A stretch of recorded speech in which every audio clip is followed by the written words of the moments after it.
So here is the another chapter of our biology, that is our environment. our environment में हमें ये सारी चीज़ें देखनी है, मतलब इसमें कौन कौन सी चीज़ें इन्वॉल्व है इस चैप्टर में। सबसे पहले देखना है environment. What is environment, definition देखेंगे हम एनवायरनमेंट की। Ecosystem and their types. Next food chain, trophic level, food web, 10% energy law, biomagnification. Biomagnification is also called as bio accumulation. Then waste, types of waste देखना है हमें। Then ozone layer.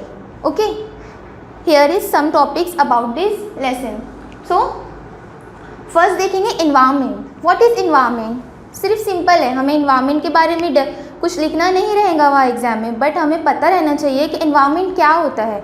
Environment means surrounding, जहाँ पे हम रहते हैं।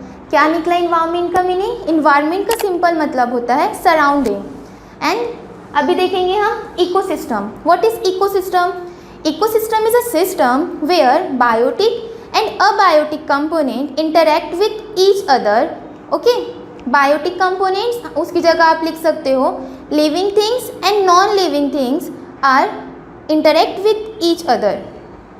Okay, then अभी यहाँ पे है इकोसिस्टम के कुछ टाइप्स होते हैं। कौन कौन से हैं देख, सबसे पहले तो इकोसिस्टम के इकोसिस्टम के दो टाइप्स होते हैं। एक होता है नेचुरल इकोसिस्टम, एक होता है आर्टिफिशियल इकोसिस्टम। नेचुरल इकोसिस्टम मतलब जो नेचुरली प्रेजेंट है, like forest, rivers, oceans, seas etcetera. And artificial ecosystem मतलब जो मैन मेड है, जो कि हमने खुद ने बनाया है, उसे बोलेंगे आर्टिफिशियल इकोसिस्टम। आर्टिफिशियल इकोसिस्टम के एग्जांपल्स क्या होंगी? आर्टिफिशियल इकोसिस्टम के एग्जांपल्स होंगी गार्डन, गार्डन मैन मेड है। एक्वेरियम, एक्वेरियम भी मैन मेड है, इसी वजह से उसे हम बोलेंगे आर्टिफिशियल इकोसिस्टम। ओके, देन अभी आप लोग ये सोच रहे होंगे कि फॉरेस्ट एंड ओशंस वगैरह ये एक इकोसिस्टम कैसे होगा? वो ऐसे होगा कि लाइक फॉरेस्ट में प्रोड्यूसर्स मतलब क्या होते हैं? ग्रीन प्लांट्स होते हैं फॉरेस्ट में। तो जो हर्बीवोर्स हैं, हर्बीवोर्स लाइक डियर ले लीजिए, डियर क्या करेगा? उस ग्रीन प्लांट को ईट करेगा, है ना। मतलब डियर किस पे डिपेंड हो रहा है यहाँ पे? ग्रीन प्लांट पे।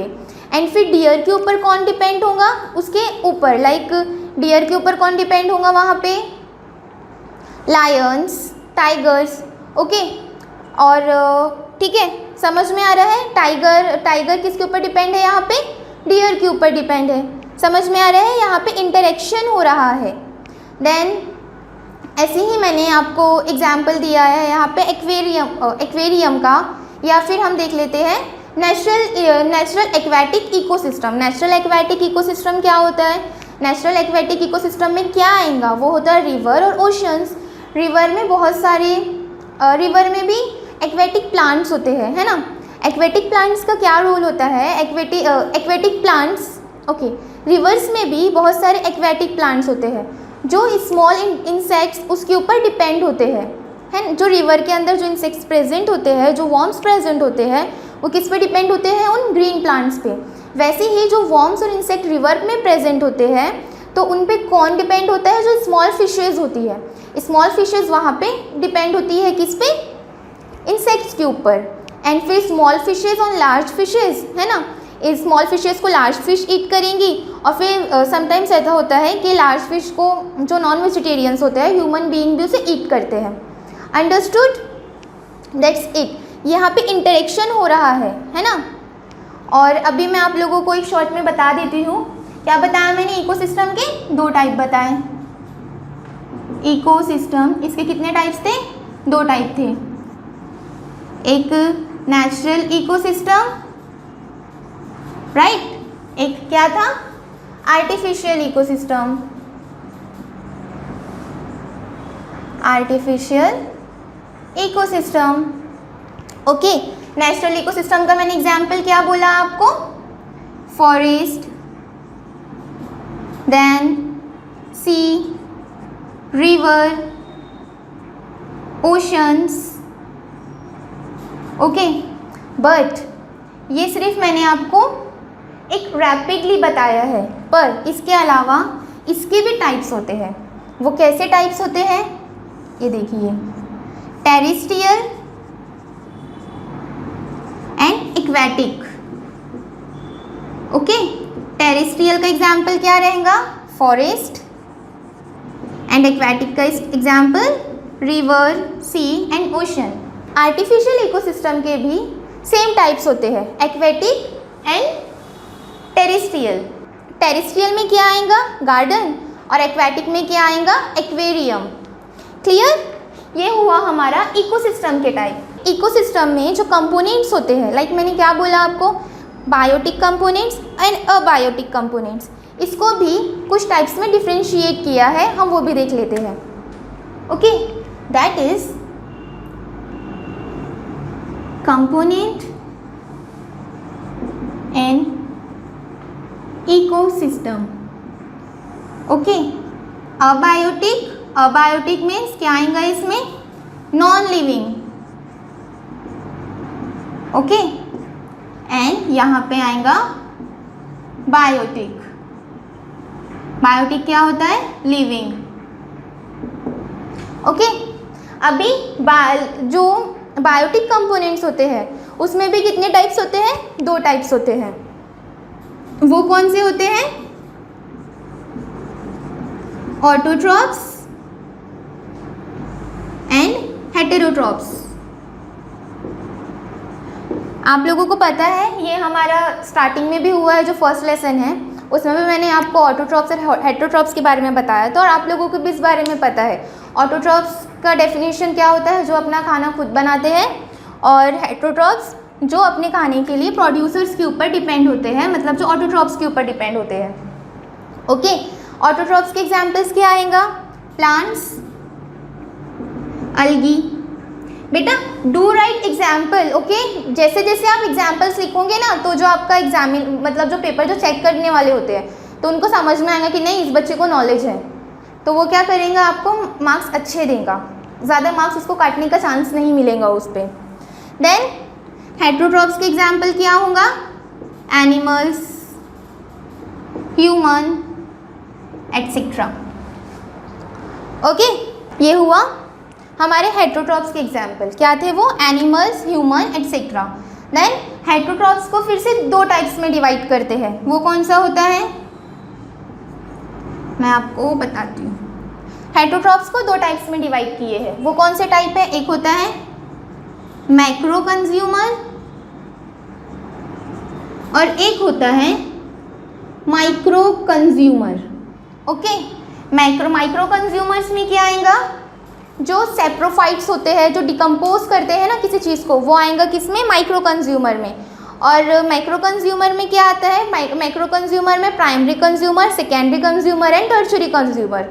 ठीक है, अभी ये कंज्यूमर वाला जो पार्ट है, पता है ना कंज्यूमर किसको बोलते हैं, जो ऑटोट्रॉप से और प्रोड्यूसर से अपना डाइट को कंज्यूम करते हैं, उसे कंज्यूमर बोलते हैं। अब इसमें भी क्या आ रहा है, primary consumer, secondary consumer, tertiary consumer. तो हम ये अभी कहाँ पे देखेंगे, ये चीज़ फूड चेन में देखेंगे कि ये होता क्या है, primary, secondary and tertiary consumers. ये हो गई ऑटोट्रॉप्स की हमारी एग्जाम्पल हो गई। अभी हम देखेंगे अबायोटिक कंपोनेंट्स। अबायोटिक कंपोनेंट्स में क्या क्या आएगा, इसके एग्जाम्पल्स क्या होगा, inorganic components, okay, organic component and climatic factor और क्लाइमेट फैक्टर। That's it. यहाँ पे ख़त्म हुआ हमारा इकोसिस्टम। ओके बेटा, यहाँ पे ना इकोसिस्टम और इन्वायरमेंट के बीच में आपको कंफ्यूज नहीं होना है। इन्वायरमेंट मीनिंग सराउंडिंग, और इकोसिस्टम क्या होता है, इकोसिस्टम में इंटरेक्शन होता है यहाँ पे बायोटिक और अबायोटिक कंपोनेंट्स का। क्लियर। नाउ हमारे 2 टॉपिक्स हो गए, environment, ecosystem, types and component, इसके भी टाइप हो गए। अभी हमें देखना है फूड चेन। तो हम फूड चेन को सिंपल डेफिनेशन के साथ मैं आपको डिफाइन करती हूँ कि फूड चेन एक्चुअल में होता क्या है। Okay, food chain is a series of organism that eat one and other. Okay, क्या बोला मैंने, food chain is a series of organism that eat one another. Okay, that eat one another. ये हुआ हमारा फूड चेन। अभी मैंने कैसा बोला, क्या बोला है यहाँ पे, सीरीज ऑफ ऑर्गेनिज्म। क्लियर होगा कि इसमें ऑर्गेनिज्म तो रहेगा और वहाँ पे क्या आ रहा है, that eat one and other. मतलब okay, organism that eat one and other, इसका मतलब क्या होगा, समझ लो यहाँ पे मैंने आपको दिया ग्रास और प्लांट। ओके, प्लांट के लीव्स को किसने ईट किया, यहाँ पे ग्रास हॉपर ने, ग्रास हॉपर को फिर फ्रॉग ने खा लिया, फ्रॉग को स्नेक ने। स्नेक को कौन खाता है भाई, स्नेक को खाता है ईगल। करेक्ट, समझ में आया। ये अपने रिक्वायरमेंट फुलफिल करने के लिए ये दूसरे अपने से छोटे ऑर्गेनिजम्स को खा रहे हैं, है ना, अपने अंदर एनर्जी बिल्डअप करने के लिए। ओके, तो ये क्या हुआ, अभी मैंने आपको थोड़ी देर पहले क्या बोला था, मैं आपको प्राइमरी कंज्यूमर, सेकेंडरी कंज्यूमर और टर्शियरी कंज्यूमर बताऊंगी। सबसे पहले देख लेते हैं यहाँ पे प्लांट या फिर हम ग्रास लेंगे, तो ये क्या हुआ, इनको बोलते हैं प्रोड्यूसर। ओके, ये होते हैं प्रोड्यूसर। ग्रास हॉपर हुआ primary consumer, frog secondary consumer, snake tertiary consumer. Okay, बस आप इतनी ही चीज़ ध्यान रखो, एंड वो quaternary consumer but not needed. Understood. Food chain क्या होती है, यहाँ पे डेफिनेशन सिंपल है, food chain is a series of organism that eat one and other. Clear, ये हुआ हमारा फूड चेन, समझा ना, food chain. Now food chain completed. अभी देखना है ट्रॉफिक लेवल। ट्रॉफिक लेवल क्या होते हैं, okay, the levels in each food chain is called trophic level. क्या बोला मैंने, the level in each food chain is called trophic level. Okay, अभी समझ आ रहा है इसका मीनिंग क्या होगा। मैं आपको ना एक सिंपल पिरामिड, और अभी पिरामिड नहीं, मैं सिंगल आपको क्या करती हूँ, डायग्राम की हेल्प से बताती हूँ और ट्राइंगल की हेल्प से बताती हूँ मैं। ओके, समझ लो, इसे एनर्जी पिरामिड भी बोलते हैं, पर ये अभी आप लोगों को नहीं है। सबसे बेस में क्या होता है, सबसे बेस में producer, then primary consumer, secondary consumer and tertiary consumer. ठीक है, ये जो लेवल्स हैं, ठीक है, तो उन्हें हम बोलते हैं ट्रॉफिक लेवल। क्लियर। प्रोड्यूसर में क्या लेंगे, ग्रास, देन यहाँ पे rabbit, snake and eagle. Understood. ये होता है trophic level. Each level in food chain is called trophic level. Trophic level completed, then food web. Okay, ये फूड वेब क्या होता है उसे देख लेते हैं हम। फूड वेब क्या होता है, food web is a interconnecting channels और interconnecting network between food chains. मैं अभी आपको ये डायग्राम के थ्रू भी एक्सप्लेन करूँगी, पर आप डेफिनेशन याद रखो, क्या है, इंटरकनेक्टेड फूड चेन, है ना, मतलब यहाँ पे फूड चेन आपस में कनेक्ट होंगी, उसे हम क्या बोलेंगे, फूड वेब। क्लियर। मैं आपको यहाँ पे अभी फूड वेब का एक एग्जाम्पल बताती हूँ कि फूड वेब एक्चुअल में होता क्या है ना, जिसकी हेल्प से आप लोग उसे और अच्छे से समझ पाओगे। सो ये एग्जाम्पल है हमारा फूड वेब का। फूड वेब का सबसे पहले मैं आपको यहाँ पे मीनिंग बता देती हूँ। वो क्या है? Inter connected food chain. Okay, that means देखिए यहाँ पे हमको फूड वेब सिर्फ एक चीज़ बताता है कि वो जो ऑर्गेनिजम्स होता है या ऑर्गेनिज्म जितने भी होते हैं तो वो अपनी नीड फुलफिल करने के लिए सिर्फ एक ही टाइप के दूसरे ऑर्गेनिज्म के ऊपर डिपेंड नहीं होता है। उनके पास अपनी नीड फुलफिल करने के लिए अदर ऑप्शंस भी होते हैं, है ना। यही हमें बताता है फूड वेब। कैसे ऑप्शंस होते हैं अभी ये देखिए।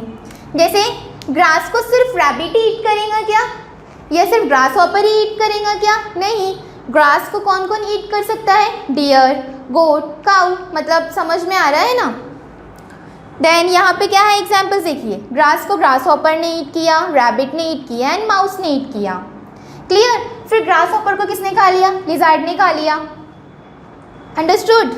रैबिट को किसने खा लिया? हॉक ने खा लिया और ईगल ने खा लिया। उसके बाद क्या है? माउस को स्नेक ने। यहाँ तक क्या हुआ? फिर देखिए ये लिजार्ड को फिर कौन खा लेगा? हॉक खा लेगा एंड हॉक, और स्नेक को भी कौन खा लेगा? हॉक खा लेगा। समझ में आ रहा है कि हॉक जो है, ईगल जो है, वो सिर्फ रैबिट को ईट नहीं कर रहा है, सिर्फ माउस को ईट नहीं कर रहा है, वो इन सारी चीज़ों को ईट कर रहा है। मतलब से अगर समझ लीजिए मैं सिर्फ एक टाइप का प्लांट ईट कर रही हूँ या सिर्फ मैं एक टाइप का वेजिटेबल खा रही हूँ, है ना। सिर्फ एक टाइप का अगर मैंने वेजिटेबल ईट किया तो एक टाइम तो ऐसा आएगा ना, वहाँ पे दूसरी मतलब जो वेजिटेबल मैं खा रही हूँ वो वेजिटेबल एक टाइम पे पूरी ख़त्म हो जाएंगी, तो मुझे दूसरे ऑप्शन सर्च करने होंगे ना, है ना। तो वैसे ही ऐसा तो मतलब होगा नहीं ना। अभी हमारा एक सिस्टम बना हुआ है कि हम एक प्लांट नहीं, हम कई सारी चीज़ें खाते हैं। वैसे ही ये भी है कि हॉक का जो है ना ईगल हो रहा है, तो ईगल सिर्फ स्नेक नहीं खा रहा है, सिर्फ लिजार्ड नहीं खा रहा है, वो ये सारी चीज़ों को भी ईट कर रहा है। क्लियर। फूड चेन समझ में आया, फूड वेब समझ में आया आपको। And you know what, food web is more stable then food chain. Okay, अगर आपको ये आता है ये वाला क्वेश्चन तो आप इसमें ये सब पॉइंट्स डाल सकते हो। Food web also completed then 10% energy law. अब इसके किस चिड़िया का नाम है 10% एनर्जी लॉ? बायो में ये लॉ वगैरह कहाँ से आ गया, है ना। ऐसा कुछ नहीं है, बहुत सिंपल है। ये मैं आपको बताती हूँ, ये एनर्जी पिरामिड की हेल्प से। ओके, अभी हम देखेंगे 10% एनर्जी लॉ। अभी आप ये सोच रहे होंगे कि बायो में लॉ कहाँ से आ गया, पर ये ऐसा कुछ भी नहीं है, ये सारा बायो से ही रिलेट करता है। वो क्या है देखिए, यहाँ पे क्या होता है, जो ट्रॉफिक लेवल्स होते हैं, है ना। अभी मैंने आपको बताया ट्रॉफिक लेवल, तो ट्रॉफिक लेवल में क्या होता है, एनर्जी का ट्रांसफॉर्मेशन होता है। मतलब एनर्जी एक लेवल से दूसरे लेवल तक क्या होती है, पास होती है। ओके, पास होती है एक लेवल से दूसरे लेवल, बट पूरी की पूरी एनर्जी एक साथ ट्रांसफ़र नहीं हो सकती है। अभी वो क्यों नहीं हो सकती है मैं आपको बताती हूँ। देखिए, ग्रास में समझ लीजिए 10,000 किलो जूल एनर्जी मतलब से वहाँ पे प्रेजेंट है, बट जब ग्रास हॉपर उसे ईट करेगा तो उसके पास कितनी जाएंगी, सिर्फ इसका 10% जाएगा एनर्जी। ओके, सिर्फ इसका 10% एनर्जी जाएगा वो ग्रास हॉपर में। देन ग्रास हॉपर की कौन ईट करेगा, फ्रॉग। तो फ्रॉग की जो एनर्जी है, तो फ्रॉग का एनर्जी लेवल 10% ही जाएगा, किसमें, फ्रॉग में। अभी आप ये सोच रहे होंगे कि बाकी का 90% एनर्जी कहाँ चले गया, है ना, वो कहाँ चले गया। तो वो क्या होता है ना, जैसे ऐसा तो होता नहीं है ना कि हम खाना खाते हैं और एक जगह बैठ जाते हैं, है ना, कि और दूसरे हमारे प्रोसेसेस के लिए एनर्जी रिक्वायर ही नहीं होती है। हम रेस्पिरेट करते हैं, उसके लिए हमें एनर्जी का नीड होता है, एक्सक्रीशन के लिए एनर्जी का नीड होता है, और जितनी भी हमारी डेली एक्टिविटीज़ होती है उसके लिए एनर्जी का नीड होता है। तो उससे क्या समझ में आ रहा है, यहाँ पे एनर्जी कम हो रही है। अब हमें तो कोई खाएंगे नहीं, वो एग्जाम्पल से तो आप समझोगे नहीं, तो इस वजह से मैं आपको ग्रास हॉपर का बताती हूँ। जैसे अब ग्रास हॉपर ने भी खाना खाया तो उसकी भी बॉडी में बहुत सारे प्रोसेसेस होते होंगे। ग्रास हॉपर होपिंग भी करता है और मुझे आकर डराता भी है, वो मुझे बहुत डर लगता है ग्रास हॉपर से। हाँ, तो क्या करता है वो, ये सारी चीज़ों में मेरे को डराने में और इधर उधर जाने में, उसके जो लाइफ प्रोसेसेस होते हैं उसके लिए उसे एनर्जी लगती है। तो मतलब वो 90% एनर्जी वहाँ पे लॉस हो गई। और जब उसको फ्रॉग ने खाया तो उसके पास कितनी एनर्जी गई, सिर्फ और सिर्फ 10%। Same as for frog, snake and eagle. But आप लोगों को यहाँ पे एक चीज़ ध्यान रखना है, वो क्या है कि यहाँ पे 3 या 4 से ज़्यादा ट्रॉफिक लेवल नहीं हो सकते हैं। क्यों नहीं हो सकते हैं?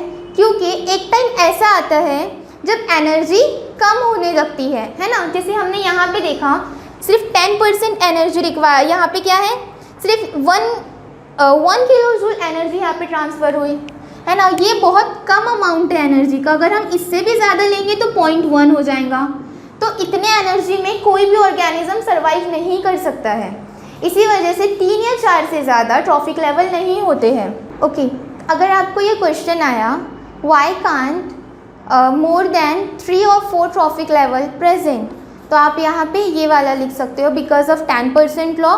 और जो अभी मैंने एक्सप्लेन किया है कि एक टाइम तक क्या होता है, वहाँ पे सारी एनर्जी जो होती है वो खर्च हो जाती है और जो लास्ट एनर्जी बचती है तो उतने एनर्जी में कोई ऑर्गेनिज्म सर्वाइव नहीं करता है। जैसे कि अगर से फ्रॉग के पास कितनी एनर्जी गई, 100 किलो जूल गई, ये समझ लीजिए। बट उसको और एनर्जी चाहिए, उसको और भूख थी, है ना। तो उसके लिए वो क्या करेगा, सिर्फ एक ग्रास हॉपर से ना उसकी जो भूख है वो नहीं मिटेगी, तो उसको बहुत सारे ग्रास हॉपर्स उसके लिए खाने पड़ेंगे, तब जाके उसकी नीड फुलफिल होंगी। क्लियर? ये था हमारा 10% energy law. Now we have to deal with biomagnification.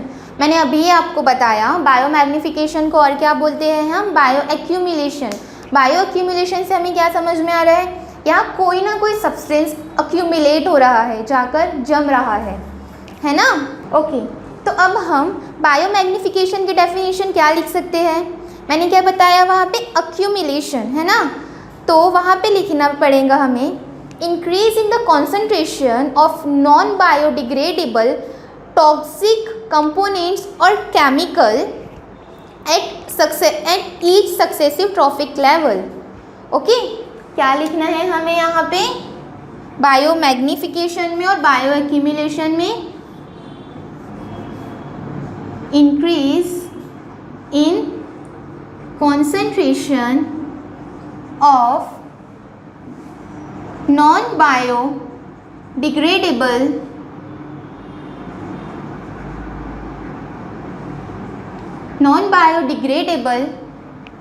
toxic chemical or substances at each trophic level. Each trophic level is called biomagnification. Okay, biomagnification. Clear? ये लिखा हमने एग्जाम्पल। ओके, तो क्या हुआ यहाँ पे, क्या हुई यहाँ पे डेफिनेशन बायोमैग्निफिकेशन की, increase in the concentration of non biodegradable toxic chemical और substances at each trophic level is called biomagnification. बेटा हर क्वेश्चन में अगर इसका रहा तो आपको एग्जाम्पल डालनी है, ठीक है, थोड़े एफर्ट्स दिखाना अपने, क्योंकि आता है आप लोगों को सब। तो अभी हम क्या देखते हैं कि यहाँ पे एक्यूमुलेशन कैसे हुआ, क्या हुआ। फर्स्ट ऑफ ऑल जो ये सब चीज़ों का एक्यूमुलेशंस होते हैं तो वो किस वजह से होते हैं, पॉल्यूशन की वजह से, है ना। जो केमिकल्स वगैरह फैक्ट्रीज़ वगैरह में से रिवर या दूसरी जगह पे जाकर एक्यूमुलेट हो जाते हैं, उसकी वजह से क्या होता है बायोमैग्निफिकेशन। अभी हम देखेंगे, कंसीडर हम यहाँ पे एक्वेटिक इकोसिस्टम देख लेते हैं। हाँ, क्या होगा यहाँ पे, इंसेक्ट्स, ठीक है। मैं इंसेक्ट क्या, हाँ अच्छा ठीक है, मैं लिख देती हूँ इंसेक्ट्स और वर्म्स। बना दूँ क्या वर्म? हाँ, ये देखो ये हुआ, ठीक है। इनकी बॉडी में जो पॉल्यूटेंट्स थे, जो टॉक्सिक केमिकल थे, वो थोड़े से थे, ठीक है, थोड़े से थे। फिर इनको कौन खाएगा? बहुत सारी स्मॉल फिशेस इसे ईट करेंगी। छोटी छोटी जो स्मॉल फिशेस होंगी ना, वो ईट करेंगी, ओके, किसे? इस वर्म को। अभी यहाँ पे देखो, ये वर्म को ये वाली स्मॉल फिश ने ईट करी, तो इसमें जो टॉक्सिक केमिकल है, मतलब जो टॉक्सिक सब्सटेंस है, वो थोड़ा सा हो गया, मतलब है ना, इतना इतना आ गया, राइट। फिर इसी को कौन ईट करेंगे? स्मॉल फिशेस को लार्ज फिशेस ईट करेंगी। ये मैंने बना लिया large fish. Large fish whale नहीं समझना, हाँ, लार्ज फिश हो गई। अब इसने ये दोनों फिश को एक साथ ईट किया, ओके, गॉट इट, दोनों फिश को। तो इसकी बॉडी में देखो कितना सारा हो गया, वो है ना, टॉक्सिक केमिकल। अब उसी लार्ज फिश को ह्यूमन खाएंगे, है ना। तो ह्यूमन्स अगर वही, तो अब एक से तो किसी का रिक्वायरमेंट फुल होता है नहीं, तो अब जो ह्यूमन्स है अगर वो खाएंगा उसे, ओके।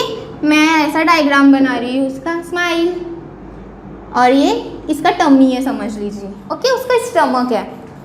तो अभी इसने भी खा लिया बहुत सारी फिशेस, तो अभी उसमें क्या होगा, उस केस में वो टॉक्सिक बहुत ज़्यादा अक्यूमुलेट हो जाएगा, गॉट इट। तो ये होता है बायो अक्यूमुलेशन और bio magnification, accumulation of the toxic substances. अभी यहाँ पे आप लोगों को एक क्वेश्चन आ सकता है कि बायो मैग्निफिकेशन की वजह से कौन सा लेवल बहुत ज़्यादा कौन से लेवल को बहुत ज़्यादा इफेक्ट होता है? तो वो कौन है? जो फूड चेन में सबसे टॉप में रहेगा, उसे सबसे ज़्यादा उससे हार्म होगा, एडवर्स इफेक्ट सबसे ज़्यादा उसे ही होंगे जो सबसे ज़्यादा टॉप में होगा, गॉट इट। ये था एग्जाम्पल हमारा किसका? बायोमैग्निफिकेशन का, ओके। सो बायोमैग्निफिकेशन कंप्लीटेड। अभी देखना है हमें वेस्ट। देखिए बेटा, वेस्ट जो है ना वो दो टाइप का होता है, एक बायोडिग्रेडेबल होता है और एक नॉन बायोडिग्रेडेबल होता है, ओके। वेस्ट दो टाइप का होता है, एक बायोडिग्रेडेबल और एक नॉन बायोडिग्रेडेबल, ओके। अभी बायोडिग्रेडेबल किसे बोलेंगे और नॉन बायोडिग्रेडेबल किसे बोलेंगे? सबसे पहले आप लोग ना बायोडिग्रेडेबल और नॉन बायोडिग्रेडेबल के एग्जाम्पल समझ लीजिए कि वो क्या होगा। क्या होगा बायोडिग्रेडेबल के examples? Peels of vegetables, okay, जो पील्स होते हैं वेजिटेबल के वो, then paper etcetera. Non biodegradable plastic, main, है ना, ये एग्जाम्पल होगा नॉन बायोडिग्रेडेबल का। अभी बायोडिग्रेडेबल का मीनिंग क्या है?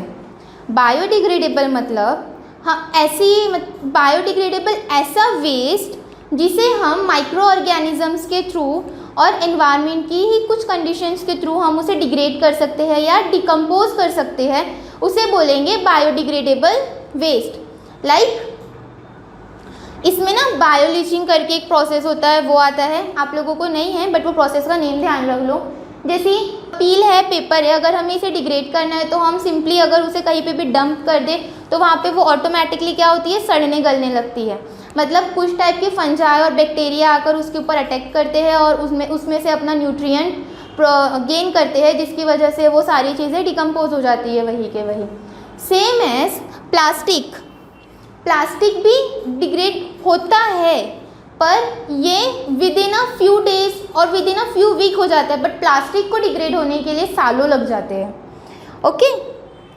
इसीलिए उसे नॉन बायोडिग्रेडेबल बोलते हैं। ये इन्वायरमेंट के कुछ फैक्टर्स की वजह से डिग्रेड नहीं होता है, इसके लिए एक्सटर्नल प्रेशर वगैरह अप्लाई करना पड़ता है। बट साइंटिस्ट अभी इसके बारे में भी रिसर्च कर रहे हैं कि हम कैसे प्लास्टिक को मतलब नेचुरली डिकम्पोज कर सके और डिग्रेड कर सके, ओके। प्लास्टिक ना मेन हमारा ना प्रॉब्लम का रीज़न बना हुआ है। हमें प्लास्टिक को ना यूज़ करना बंद करना चाहिए। क्यों? क्योंकि इसकी वजह से जो हमारा एक्वेटिक बायोटा, एक्वेटिक जो फ्लोरा वगैरह होते हैं ना, वो बहुत ज़्यादा उन्हें हार्म हो रहा है।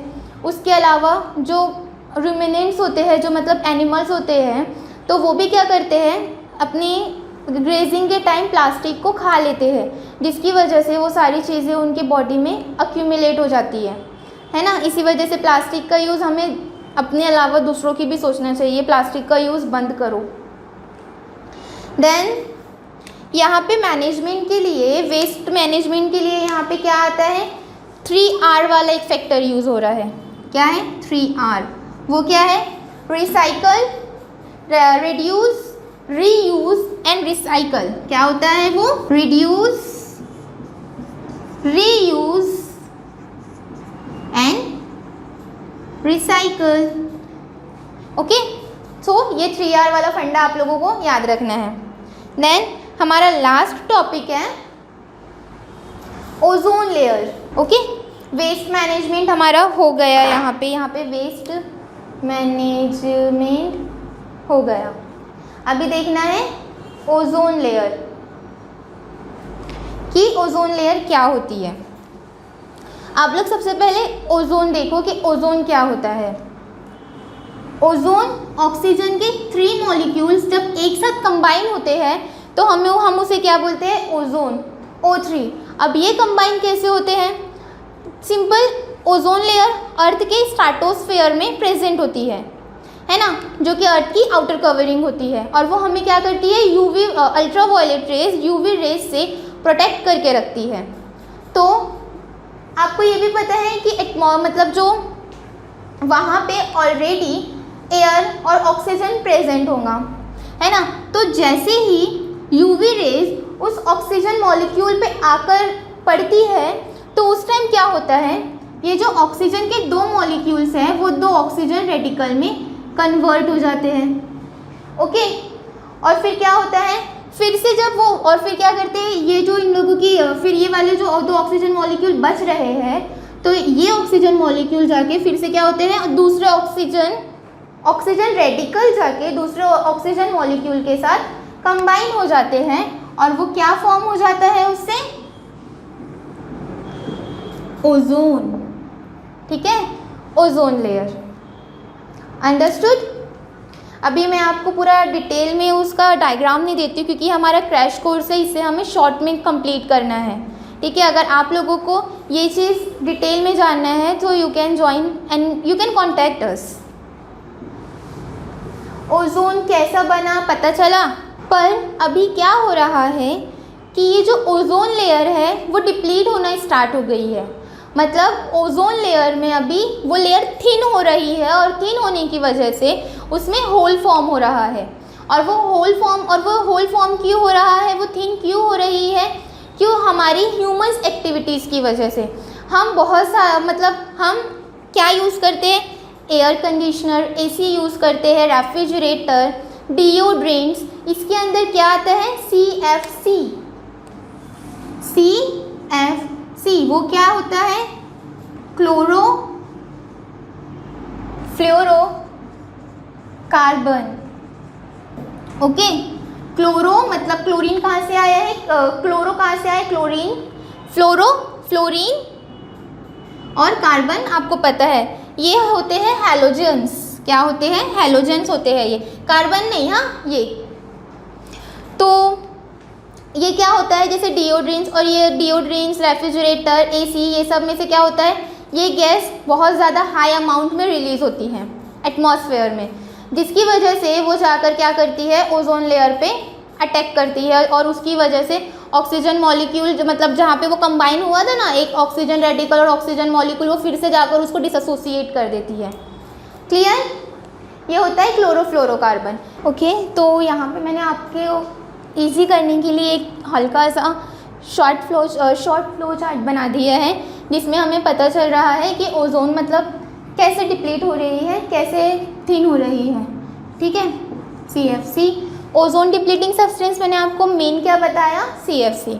क्या होता है ये? CFC ट्रांसपोर्ट होता है स्ट्रेटोस्फीयर में और वहाँ पे क्या होता है, मिक्सिंग होना स्टार्ट हो जाता है। उसके बाद मिक्सिंग के बाद क्या होता है, वो अपना एक हैलोजन एटम रिलीज़ करता है।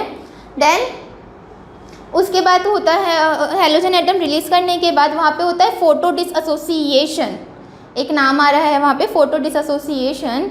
तो उसमें क्या होता है, मैंने आपको बताया जो ओजोन के 3 मॉलिक्यूल्स हैं, जो ओजोन लेयर में ऑक्सीजन के 3 मॉलिक्यूल हैं, तो डिसएसोसिएट होना स्टार्ट हो जाते हैं, जो ऑक्सीजन और ऑक्सीजन रेडिकल में कन्वर्ट हो जाता है।